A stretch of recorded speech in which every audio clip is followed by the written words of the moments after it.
Всем доброго утра, друзья мои. Я вначале скажу, что мне бы, конечно, хотелось, чтобы все мои стихи, песни и иные произведения, которые я собираюсь выкладывать на канал, чтобы вы видели. И сегодня я немного больше, чем обычно, выложила свои авторские работы. Но этот канал все же предназначен для иного. Время от времени я буду сюда выкладывать. А кто хочет мое творчество видеть, набирайте авторские песни Инга Хосроева. Сразу выходит. Канал, конечно, новый, но выдает YouTube. Немножко там есть какие-то неточности, но канал сразу выходит. Я набирала, и через некоторое время уже он сам вам будет встречаться на пути и рекомендовываться. Вот если вам интересно, вот туда подпишитесь и слушайте эти песни, потому что их будет много. Сюда я не могу все выкладывать, потому что здесь должны быть и иные темы в том числе. Итак, пару минут насчет авторских песен. Вы знаете, слово «завистливая мать». Я раньше не думала об этом. Не то, что я не принимала такое, не хотела верить. Нет, я никогда не думала, что это существует и это возможно. Потому что нас всех воспитывают как? Мама знает, как лучше. Каждый родитель хочет добра своим детям. Мать никогда плохого не пожелает и так далее. И вот под таким лозунгом проталкивается очень много зла в нашу жизнь. Потому что мы привыкли жить по шаблону. Что мать не обидит, от матери зла ждать не приходится. А сколько матерей сидят за убийство своих детей? Мы привыкли, что семья – это святое, ссор выносить из избы нельзя, как-никак твои родители. Вот это нам, вот эти шаблоны навязывает общество, по которым мы должны жить. Почему общество это навязывает? Потому что общество не хочет нести за нас ответственность. Общество не хочет выходить из своего комфорта, из зоны комфорта и помочь жертве. Поэтому обществе легче обвинить жертву и пойти дальше по своим делам. Как те люди, которые, например, видя кошку или собаку, умирающую на улице, говорят: ну, природа возьмет свое. Если дано выжить, то выживет. Не надо вмешиваться. И таких людей большинство, к сожалению. Это люди, которые не желают ничем нарушить свой комфорт. И такие люди создают подобные шаблоны. И такие люди, как правило, могут быть во власти. Эти люди, можно сказать, воспитывают нацию. Эти люди пишут книги по воспитанию молодого поколения. Эти люди пишут программы для образовательной системы. И вот в итоге мы оказываемся перед этими шаблонами, которые без преувеличения тысячелетиями правят нашим умом. Завистливая мать. Возможно ли такое? Оказывается, да. Многие психологи об этом говорят, обсуждают. Это не новая тема. Но я хотела бы обсудить с точки зрения своего взгляда на эту проблему. Эта проблема не решается. Решается только одним путем, когда ты рвешь все контакты с матерью, с такой матерью. По-другому не решается никогда. И вас никогда в жизни не поймет тот человек, у которого любящая мать. Мать, которая радуется успехам дочери. Никогда такие люди не поймут, и они будут обвинять вас. Мать святое, не смей, как ты можешь, она тебя любит и так далее. Вот подобные шаблоны, как обычно, навязанные. Что раз она Родила, значит, обязана любить, значит, любит и молчи. Когда женщина рождает ребенка до 20 лет, и чем дальше этот ребенок растет, она еще сама молодая, и дочь уже 12-13 лет, вот в это время особенно ощущается эта зависть. И дальше 15.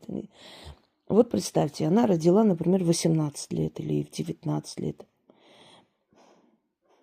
Или пусть 20 лет. Лет через 13, сколько ей лет? 33 где-то так, да. Это очень молодой возраст. И рядом с ней не дочь в ее подсознании, а молодая женщина, которая напоминает чем-то ее, но моложе. И у нее вся жизнь впереди, она еще многого добьется. В отличие от ей самой, которая вроде бы считает, что ничего не смогла, вот поглотила ее бытовуха, семья, муж, не состоялась. Ей так кажется. А может, так и есть. И я скажу определенные такие симптомы, приведу, и вы узнаете эту женщину. У этой женщины нет национальности, религии, определенного образа, пола. Она одинакова везде. Это называется завистливая мать.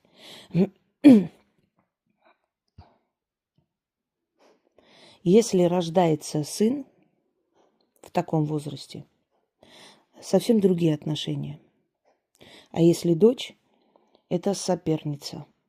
Дочери и так соперничают с мамами. Часто берут их помады, их каблуки надевают, их вещи. Они примеряют роль матери на себя. Могут лезть там, захотеть готовить что-то, папу угостить. Вот посмотри, это я сделала. Они и так соперничают подсознательно. И это нормально. Нет, это мой папа, папа меня больше любит и так далее. Но мать, адекватная, нормальная мать, она воспринимает это спокойно, с юмором, потому что знает, что со временем это пройдет, потому что дочь станет старше, ее интерес переключится на противоположный пол. И, естественно, эти все слова «папа меня любит, а не так много тебя, как меня» и так далее, это все закончится. Но мать, которая изначально не стала матерью, она не прочувствовала вот этот материнский инстинкт. Была слишком молода, кроме всего прочего. В этот момент, когда произошло ваше зачатие и рождение, обязательно в семье происходило какое-то событие. Может, они расставались. Может, она пожалела, что она вышла за него и раскаялась уже. Было поздно. От таких матерей часто слышите: я загубила свою карьеру, жизнь ради тебя, неблагодарной твари. Вот если бы не ты, я бы развелась, но из-за тебя осталась, потому что кому ты нужна, не хотела, чтобы чужой мужик тебя обижал. Ты вся в породу своего отца. Ты такая же, как твоя бабка. Ты такая же скотина, как твой папаша. И так далее. Вот эти вот слова очень часто звучат. И вы знаете, что самое интересное? Вот она не состоялась, а вы стремитесь. И самое нелепое, когда дочери очень любят таких матерей, как правило. И всегда стараются заслужить их внимание и любовь. И не могут понять, что они делают не так. Им действительно кажется, что они какие-то непутевые, но вечно как-то вот что-то не так я делаю, что происходит. Почему мать никогда не бывает довольна ни разу? Вот ты испекла торт, чтобы она пришла домой и похвалила тебя. И ты сделала весьма успешно и хорошо. Все аккуратно, все убрала, все почистила, разрезала, поставила чай. Ты хочешь маму угостить и хочешь увидеть в ее глазах одобрение. Такая мать обычно говорит: зачем ты без меня делаешь? Зачем ты трогало это все. Наверное, там сгорело что-то, наверное, ты не туда включила. Вот опять, наверное, не туда повернула. В следующий раз взорвемся здесь к чертовой матери. Кто тебя просил? Зачем это надо было? Надо было, хотела торт, сказала, я бы сама испекла. Ты еще не умеешь. Ты сколько насыпала там сахара? Еще и отравимся здесь. Она обнулила полностью все.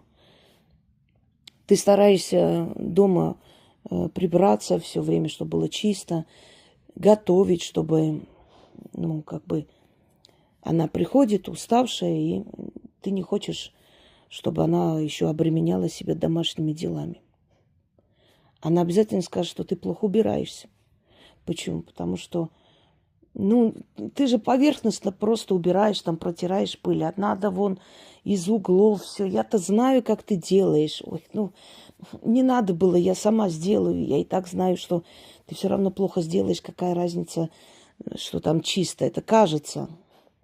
А вот в углы смотри. А ты здесь прибирала, а здесь пыль вытерла. Вот так и поэтому и говорю, что не надо было. Зачем трогать, если все равно не умеешь?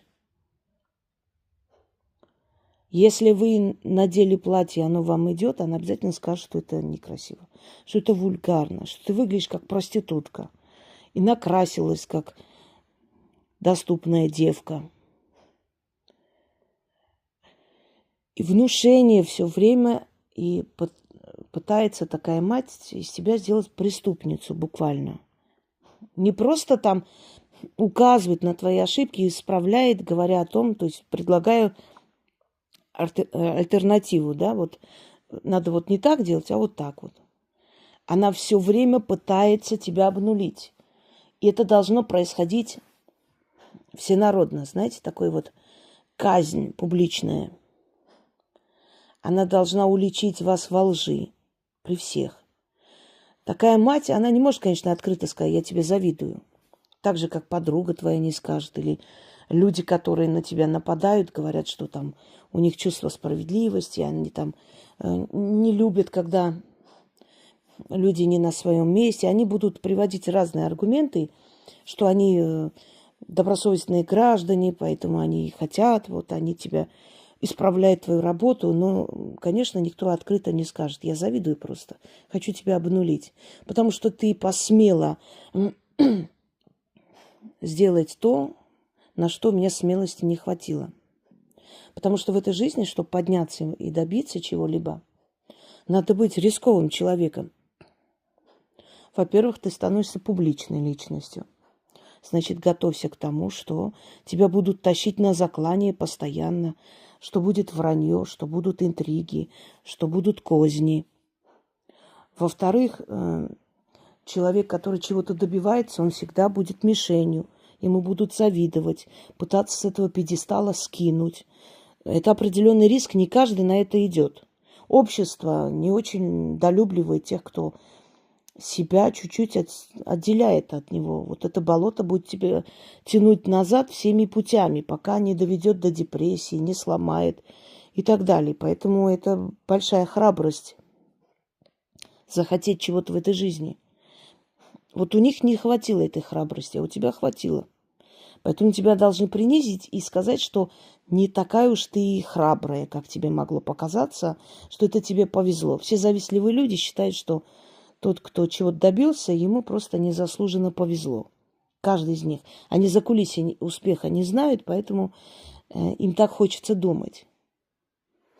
А если среди этих завистливых твоя мать, разве она тебе, ну, как бы открыто в лицо скажет: да, я тебе завидую.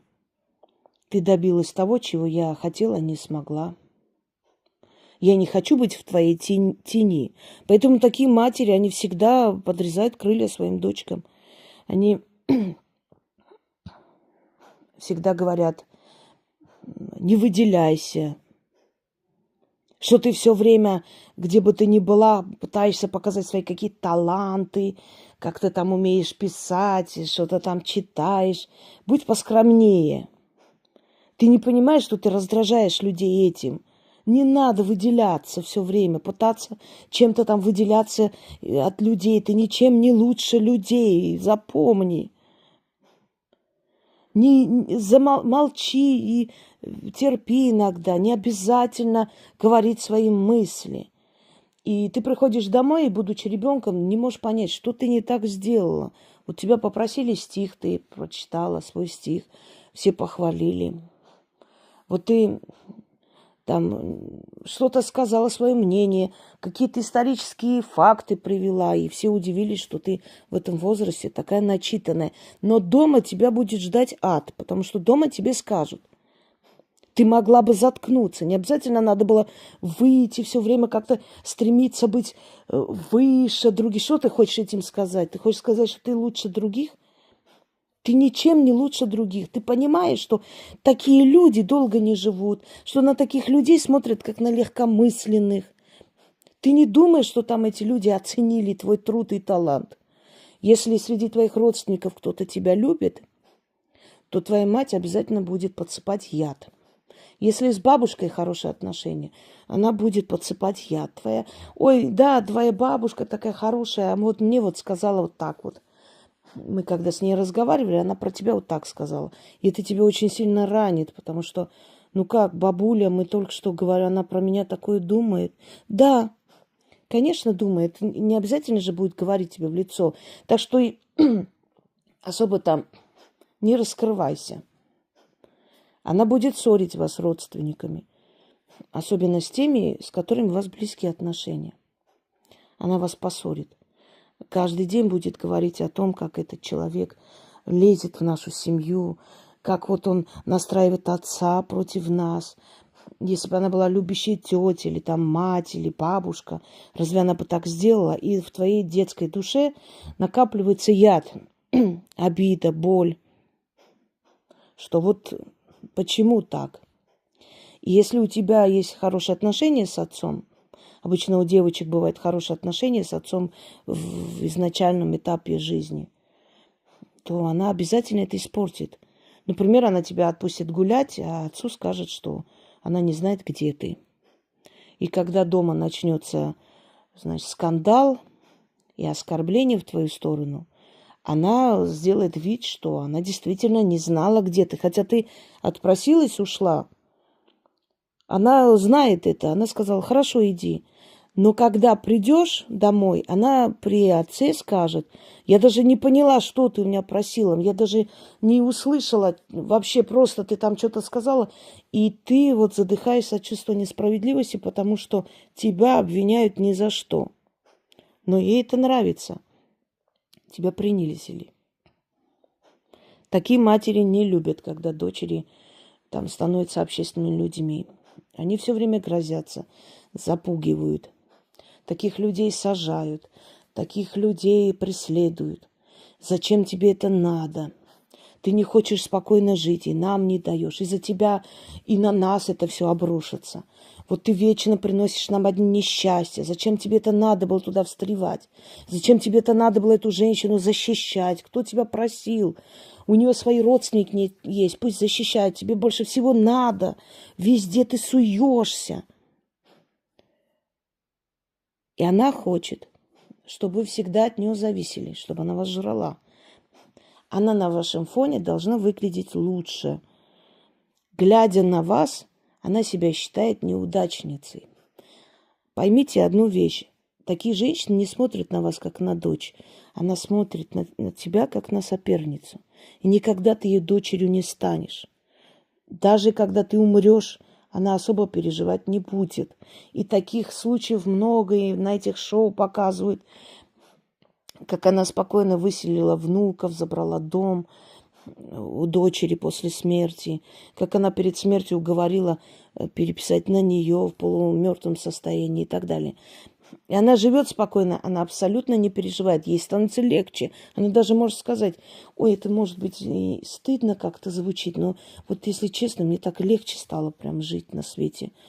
Да, мне жалко, конечно, я вроде родила ее, но прям вот не чувствовала я ничего к ней. Вот она может признаться, вот выпить 100 грамм и с подружкой там об этом говорить и признаться о таких чудовищных вещах, что ей после смерти дочери, наоборот, стало легче жить. Она наконец-то чувствует себя человеком, потому что дочь была преподаватель, профессор, общественный деятель, А она всю жизнь работала уборщицей, дальше не стремилась. И надо было ее убить, уничтожить. Такие матери ударяются в фанатизм, любой религиозный фанатизм. Не именно в религию, а в фанатизм, фанатичная религия. То есть фанатичность религии в эту часть. Они настраивают внуков против дочери. Если что, там мы полицию вызовем. Если обидит, говори. Не слушай эту дуру. Делай, как мы говорим. Надо тебя в церковь, надо святую воду пить. И так далее. Вот все время. И, казалось бы, благовидный же как бы предлог, да, вот человек хочет приобщить к религии, к вере, ничего ж плохого не делает, но дело в том, что этому мальчику, например, нужно пить свои лекарства, у него там скрытая шизофрения, предположим, а бабка говорит, ребенку надо святую воду пить, а не эти бесовские лекарства. Не надо ребенка к этому врачу. Мать тебя хочет турку закрыть. Мать хочет от тебя избавиться. Все время внушает этому ребенку, чтобы ребенок возненавидел мать. Это еще одна манипуляция. Знаете, такое, хочешь победить врага, воспитай его ребенка. Ты для нее враг. И она с большим удовольствием смотрит, как твой сын тебе дерзит, или там переходит грань, или нет такой любви, или мало общается. Она никогда не будет говорить, это твоя мать, не смей с ней так разговаривать. Это нормальная бабушка скажет, она нет. Потом превращать внука, внучку в собственного личного шпиона. Что они там говорили, что за мужик там был. Ой, он пьет, он, наверное, плохой. Ой, не надо к ним. Приходи к нам жить, мало ли еще тебя обидит. Не дать дочери устроить свою личную жизнь. Может, он нормальный человек. Почему бы нет? Люди сходятся, у многих есть отчимы, есть мачехи. Эти люди живут нормальной жизнью. Это название просто страшно. Не все же как бы ведут себя недостойно. Есть мужчины, у которых никогда не будет детей. И когда они женятся на женщине с детьми, они очень привязываются к этим детям и очень хорошо относятся как отец. Но есть мама ее, которая не дает покоя. Я хочу таким женщинам сказать, никогда не жертвуйте своим будущим ради такой матери. Весьма глупо чувствовать себя виноватой, и они будут манипулировать этим и внушать вам чувство вины. Я все-таки мать, мужиков может быть много, а мать одна. Это любимая фраза таких женщин. Я главнее, я важнее в твоей жизни и так далее. Никогда не позволяйте ей ломать вам судьбу, потому что настоящая любящая мать никогда с вами не конкурирует. Такая мать обожает спорить. В какой-то момент у нее в глазах появляется такой демонический блеск нездоровый. И она начинает отстаивать свое право. Не понимаешь? По любому поводу. Политический повод. Да хоть там какой лучший руководитель художественного театра. Какой чай лучше? Ты любишь вот такой чай, заварила себе. Она это выльет и заварит другой. И когда ты выпила и думаешь, что-то не то. Мам, я же не этот чай хотела, я другой. Что ты суешь мне этот чай? Все в доме пьют тот чай. Почему из-за тебя должен быть чайник занят вот этим своим чаем непонятным? Мы вот это пьем, хотя никто не пьет. И ты можешь спросить, а вы что, возражаете? Все скажут, да нет, нам без разницы. Это они тебе так говорят. Ты что, одна здесь живешь? Ты не понимаешь, что иногда нужно делать, как другим выгодно, не только о себе думать. Знаете, что самое интересное? Что такая мать, вот кто-нибудь скажет, а как я могу решить, что она завистливая, если моя мать, например, всегда в трудную минуту была рядом и защищала меня? Завистливые люди не могут пережить ваш успех, но с великой радостью приходят радоваться вашему горю. И если вам кажется, что человек, который с вами рядом в трудную минуту или когда вы упали, это тот человек, который вас любит и пришел вас спасать, вы очень сильно ошибаетесь. Такое бывает раз на миллион. Нет, она не спасать тебя пришла, она пришла насладиться твоим горем. Ей доставляет удовольствие, ей спокойно, ей хорошо, у тебя не получилось. Значит, она не дерьмо. Значит, не все потеряно. Значит, у тебя ничего не получится, и она на твоем фоне все равно останется великой матерью, самоотверженной. Она может пойти и защитить тебя, она может пойти и кинуться на кого-нибудь ради тебя, как тебе кажется. А на самом деле это вот этот дух перевести. Адреналин, тебе же плохо, тебя обидели, оскорбили. Пойду-ка я вот пар спущу, мне станет легче.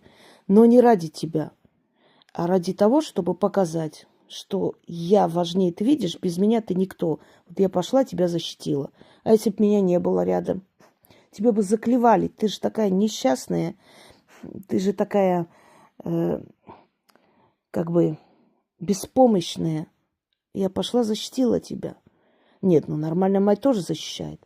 Но учит прежде всего, как себя вести в таких ситуациях. Она нет. Но когда это закончится, она, конечно, скажет, что это ты виновата. Так-то я тебя защитила, но ты не думай, что ты права была в этой ситуации. Это я сделала. Это я сильная, а ты жалкая. Я тебя защищаю. Муж бросил. Вот, сволочь, козел, все мужики такие. Внушить тебе, чтобы ты больше не думала о замужестве. Сиди дома. Хочешь похудеть? Хватит глупостей. Какие-то глупости, какие там похудения. Ты что думаешь, вот так легко и худеют, что ли, люди? Какой спортзал? Ерунда, баловство это все. Только деньги лишние потратишь, да и все. Ничего ты не похудеешь. Сиди, ешь спокойно. Нормально. Это мы такие, что теперь делать? Это наша фигура, строение. У каждого человека свое. Нечего гоняться за глупостями. У таких женщин дочери полнеют и полнеют, и никто им не говорит, что пора остановиться, потому что мать говорит, ешь спокойно. Почему? Потому что толстая, несчастная дочь, которая не состоялась, никому нахер не нужна. Она будет сидеть рядом со своей матерью, и та будет чувствовать себя царицей небесной. Посмотри на себя. Ты себя ненавидишь, это хорошо. Вот на твоем фоне я буду блистать. Это происходит подсознательно. Она может в какой-то момент или ловит себя при мысли, что она завидует дочери. Но она себе в этом не признается, она найдет тысячу поводов, предлогов себя оправдать. Поэтому чаще всего такие матери проектируют вас на неудачи. Ничего не получится. Ты книгу написала, хочешь одобрения матери, как у всех нормальных матерей должно быть. Дочка, я прочитала, ну надо же, какая ты умница у меня. Я просто вот продолжай. Все это очень красиво, невероятное. Вот ты такая талантливая. Так должно быть. А когда ты приходишь домой и узнаешь все твои поэтические произведения, все, что ты писала, выкинули в сельский туалет. Когда тебе все время говорят, что ты занимаешься ерундой. Какие там эти стихи, это фигня, это все ерунда, это все нормальные люди такой глупостью не занимаются, ты понимаешь? А знаете почему? Ну, потому что нормальная, адекватная мать, любящая, даже если ты пишешь, оно еще примитивно, она же понимает, что у тебя возраст. И у тебя чем дальше, тем более глубокие будут мысли, потому что у тебя опыт жизни появляется, боль, разочарование. Ты начинаешь же взрослеть, значит, следовательно, чем дальше, тем лучше у тебя должно получиться. Вдохновляет, берет талант своего ребенка и развивает. Дети, которые ходят в разные кружки, они же не все станут чемпионы, не все станут певцы там и танцоры. Но это их развивает. В этих разных профессиях они ищут, находят себя. Это нормально. Но когда мать внушает своему ребенку, что если ты идешь на поэтический кружок, и ты еще не написала, как Анна Ахматова, то нечего туда ходить уже, хотя ты идешь туда, скажем, может, месяц, и тебе 10 лет, то это должно уже как бы настораживать. Когда, конечно, в этом возрасте нет, но чем старше, тем больше. Споры, борьба с тобой, нежелание видеть тебя счастливой, а бороться и доказать свою правоту. Такие матери завидуют и мужьям. Такие матери могут при муже говорить: на его месте я бы тебе морду дала бы уже и не раз. Все время. И если мужчина, конечно, разумный, любящий, он поймет всю ситуацию и потихоньку отстранит вас от нее. А если он подонок, для него это зеленый свет, сигнал: действуй, я тебя не буду осуждать. Такая мать обратно отправляет со словами: это твой муж, иди терпи, разбирайся сама. Бьет, значит, ты что-то не то сделал, просто так не бьют. Она всегда будет поддерживать тех, кто тебе делает замечания. Тут же. Вот я тоже говорю, вот теперь слышишь меня, теперь понимаешь, о чем я говорю, и отчитать тебя желательно при всех. Желательно при всех подойти при твоих друзьях, одноклассниках и дать тебе пощечину, например. А просто так, что я ж тебе сказала, что вот это не надо так делать было. Зачем ты так сделала? Или почему ты врешь? Вот ты лживая, тебе верить нельзя, ты все время врешь. Или там, ты не брала у меня деньги с кармана? Точно? Она же, например, могла об этом сказать в другое время, тем более понимая, что, например, ты не способна на такие вещи, но она это скажет при других, чтобы другие начали сомневаться в тебе, чтобы начали подозревать тебя во всем. Вот завтра что-нибудь пропадет, обязательно тебя бы заподозрить. Почему? Потому что твоя мать тогда при всех сказала, что ты с моего кармана что-то взяла, а если ты не брала, ничего. Но она же сказала, и все услышали об этом. Ведь мудрая мать, она скрывает минусы своих детей, а глупая раскрывает. Такие женщины видят соперниц и в снохах, и в дочерях. Ну, не всегда в снохах. Со снохой они могут подружиться очень крепко, если это сноха против вас. Они вообще со всеми дружат, кто против вас. И вы очень много раз можете стать невольным свидетелем того, что о вас сплетничали и не успели завершить разговор, как вы зашли домой. Ваша мать сплетничала о вас с соседкой, со своими младшими детьми, которых она больше любит и переживает за них, чем вас. Она не видит в вас своего ребенка и никогда не увидит. И если вам кажется, что когда-нибудь она увидит, что я столько добилась, вы ведь всю жизнь пытаетесь заслужить любовь такой матери. Перестаньте это делать. Вы никогда не заслужите. Помните мой афоризм? Вы никогда не напьетесь с источника, который уже высох. Это люди, для которых, то есть у которых источник для вас высохший изначально. Она может одевать вас лучше всех в детстве. Это она так маскирует, компенсирует. Знаете, эффект компенсации называется. Когда она изначально еще пока юная, и в ней играют два чувства противоположных. С одной стороны, она не любит вас, но винит себя в этом, что не любит, и как-то вот совесть грызет. Что и она сама перед собой оправдывается, что нет, я люблю своего ребенка. Вот я купила самые дорогие вещи, она у меня как куколка, красивая, хорошая. Кто сказал, что не люблю? Глупости. Просто там бывают кризисные такие моменты возраста. Это не так. Она сама перед собой оправдывается тем, что вас одевает, тем, что отправляет на какие-то кружки, что у вас хорошие вещи, куда-то может отвезти погулять, много фотографий детских с обезьянкой, еще что-нибудь.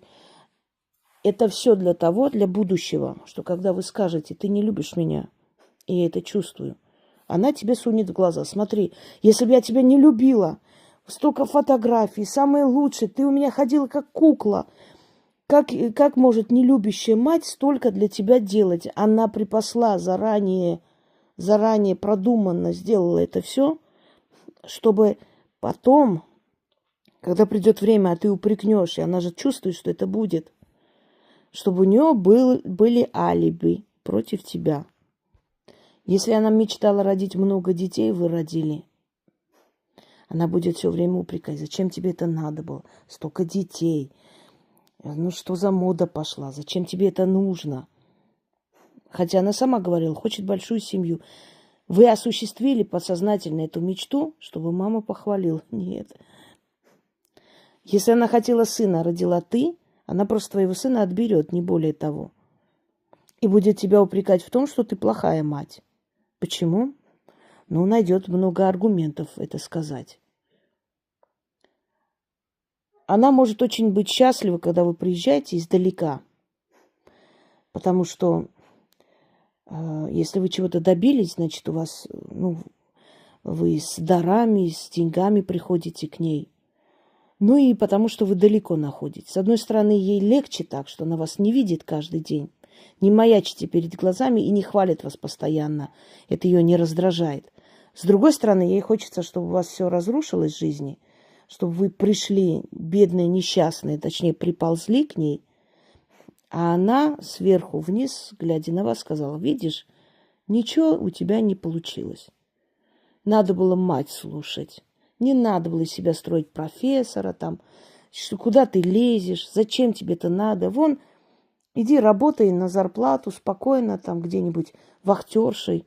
А что? Что здесь такого? Не бери на себя слишком много.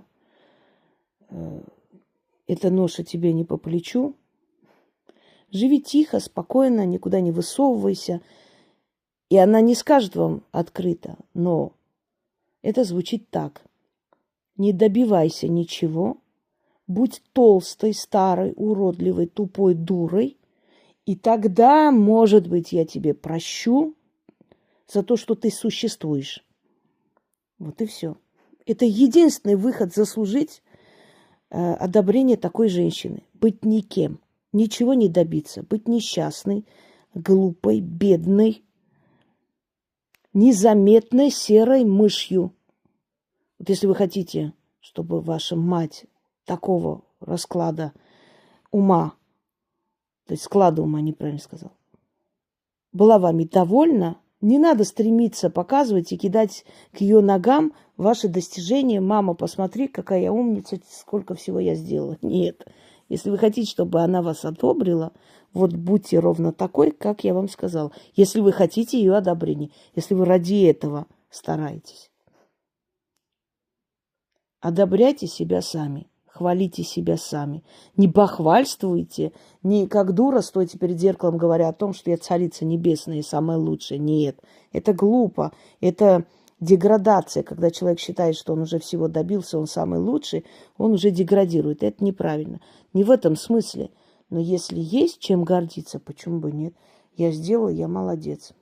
Смогла. Галина Вишневская говорила, что после каждой оперы, а у нее были всегда аншлаги, когда узнавали, что будет Вишневская петь, все шли. И я просто приходила домой в тишине, в покое. Желательно, чтобы дома не было никого. Детей отвозили на дачу. Я просила, чтобы мне нужно восстанавливаться. Это нормально. Чтобы дети не видели стресс матери. И она говорит, я наливала шампанское, выходила на балкон вечером, сидела, курила, пила это шампанское и говорила, Вишня, ты молодец. У нее была такая же мать, кстати говоря. Вот так она себя поддерживала и показывала самой себе, что она умница и правильно делает. Не ищите одобрения у людей, которые вас не любят. Как бы они ни назывались официально. Мать, отец, сестра, подруга, не знаю, близкий родственник. Неважно, как они называются. Не обманывайтесь на эти названия. Самое главное – это содержание человека. За вас может порадоваться просто абсолютно мимо проходящий человек. Похвалить вас и сказать, что вы молодец. И это будет искренне по-настоящему, потому что у него нет никаких причин вам завидовать. Желаю вам удачи.